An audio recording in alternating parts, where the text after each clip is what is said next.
नमस्कार दोस्तों, स्वागत है आपका हमारे YouTube चैनल साहित्य सुधा में।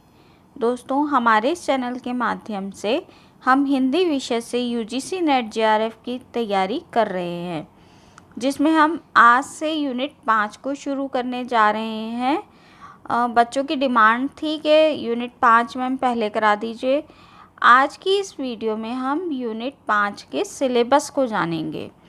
दोस्तों, यूनिट 7, 8, 9 और 10 हम पूरी कर चुके हैं।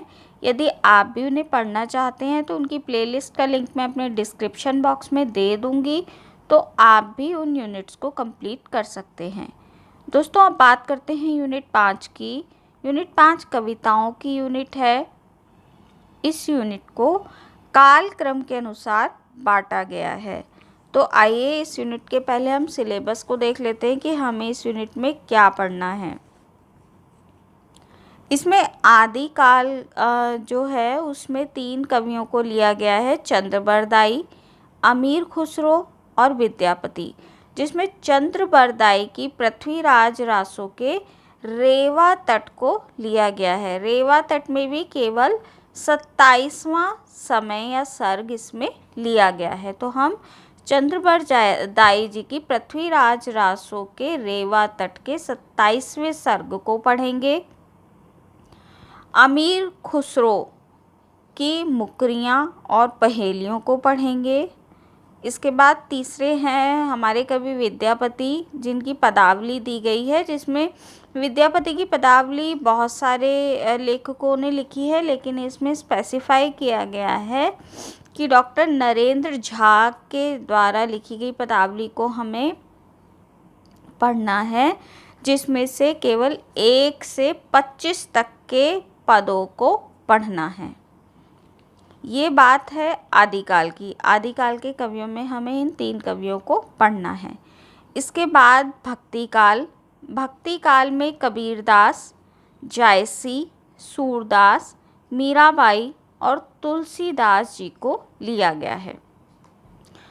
कबीरदास जी की जो रचनाएं हजारी प्रसाद द्विवेदी जी ने लिखी हैं, उनकी पद संख्या 160 से लेकर 209 तक हमें पढ़नी है।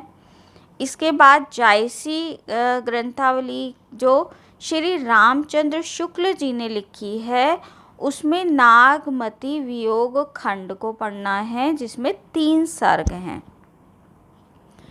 इसके बाद सूरदास जी के भ्रमर गीत, जो कि रामचंद्र शुक्ल जी ने लिखा है, उसकी पद संख्या 21 से लेकर 70 तक हमें पढ़ना है। मीराबाई के जो विश्वनाथ त्रिपाठी जी ने लिखी हैं मीराबाई की रचनाएं, वो प्रारंभ से लेकर 20 उसके पद हमें पढ़ने हैं।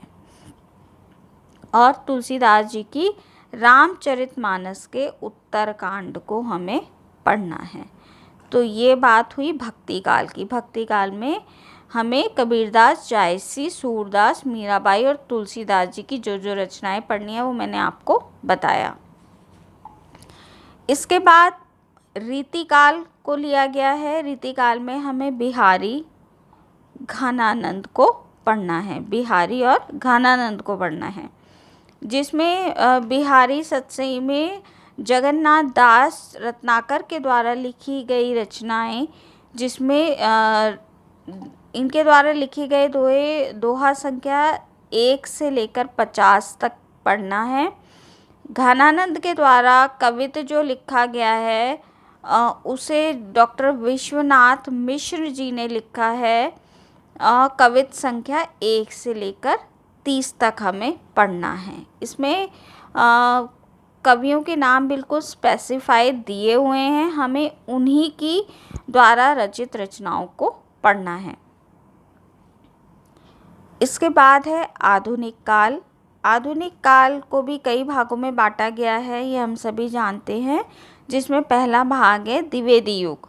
द्विवेदी युग में हमें अयोध्या सिंह उपाध्याय हरिऔध जी का प्रिय प्रवास पढ़ना है, जिसमें 17 सर्ग हैं। और मैथिली शरण गुप्त जी की भारत भारती और साकेत का 9वां सर्ग पढ़ना है, ये दो जो रचनाएं हैं, लेखक हैं, ये हमें द्विवेदी युग में पढ़ने हैं। दूसरा है छायावाद। छायावाद में जयशंकर प्रसाद, सूर्यकांत त्रिपाठी निराला, सुमित्रानंद नंदन पंत, महादेवी वर्मा, इनको हमें पढ़ना है।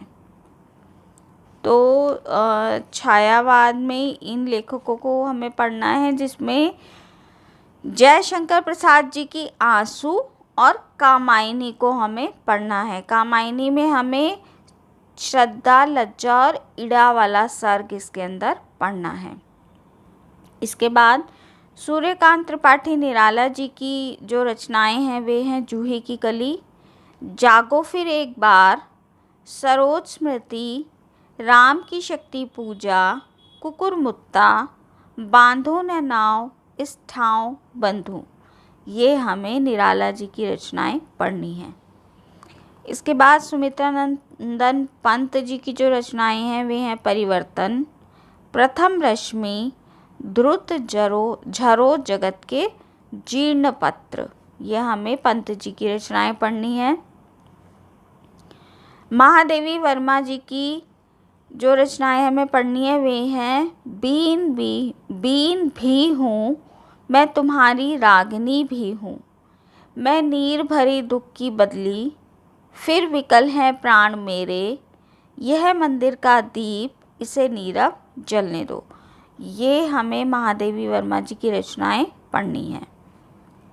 इसके बाद छायावादोत्तर काल को हम देखें तो इसमें हमें रामधारी दिनकर सिंह जी को पढ़ना है, जिसमें हमें उनकी दो रचनाएं पढ़नी है, उर्वशी और रश्मिरथी। उर्वशी का केवल तृतीय अंक ही हमें पढ़ना है। इसके बाद बात करते हैं हम चौथा जो है वह है हमारा प्रगतिवाद।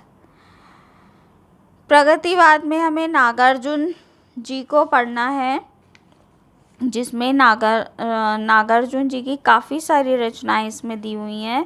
कालिदास, बादल को घिरते देखा है, अकाल और उसके बाद, खुरदरे पैर, शासन की बंदूक, मनुष्य हूँ मैं।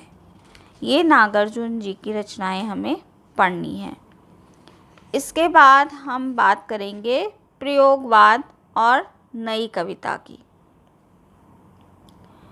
इसमें हमें अगेय जी को पढ़ना है, भवानी प्रसाद मिश्र जी को पढ़ना है, मुक्तिबोध जी को पढ़ना है और धूमिल जी को पढ़ना है।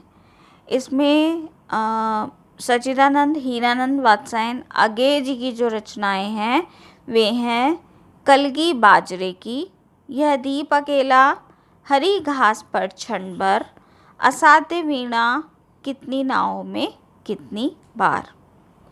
इसके बाद भवानी प्रसाद मिश्र जी की जो रचनाएं हैं वे हैं गीत फरोश और सतपुड़ा के जंगल। ये हमें पढ़नी है। मुक्तिबोध जी की भूल गलती कविता और ब्रह्म राक्षस और अंधेरे में, ये 3 कविताएं हमें मुक्तिबोध जी की पढ़नी है। इसके बाद धूमिल जी की जो कविताएं हमें पढ़नी है वे हैं नक्सलवाड़ी, मोचीराम, अकाल दर्शन, रोटी और सांसद। ये कविताएं हमें पढ़नी हैं। दोस्तों, ये बात हुई हमारी यूनिट 5 के सिलेबस की, जो कि हमें पढ़ना है जल्द से जल्द। मैं चाह रही हूँ कि एग्ज़ाम से पहले आपकी कम से कम यूनिट 5 कंप्लीट करा दूँ, तो इम्पॉर्टेंट चीज़ें जो इसमें से आएंगी आप उन्हें देख लें। अब कल से हम दोस्तों इस यूनिट की शुरुआत करेंगे। स्टेप बाय स्टेप इसको हम पढ़ेंगे, इसके पूरा सिलेबस हम इसका कवर करेंगे। अगर आप भी दोस्तों यूजीसी नेट की तैयारी कर रहे हैं तो हमारे साथ जुड़ जाइए, और यदि आपको मेरी वीडियो अच्छी लगी हो तो मेरा आपसे अनुरोध है कि मेरे इस चैनल को सब्सक्राइब करना ना भूलें। वीडियो को पूरा देखें, लाइक और शेयर भी कीजिए, साथ ही बेल आइकन को भी दबा दें ताकि मेरी आने वाली सभी वीडियो की नोटिफिकेशन आपको मिल सके। तो आज की इस वीडियो को मैं यहीं समाप्त करती हूँ। मिलती हूँ आपसे अगली वीडियो में यूनिट 5 के साथ। तब तक के लिए नमस्कार। गया है।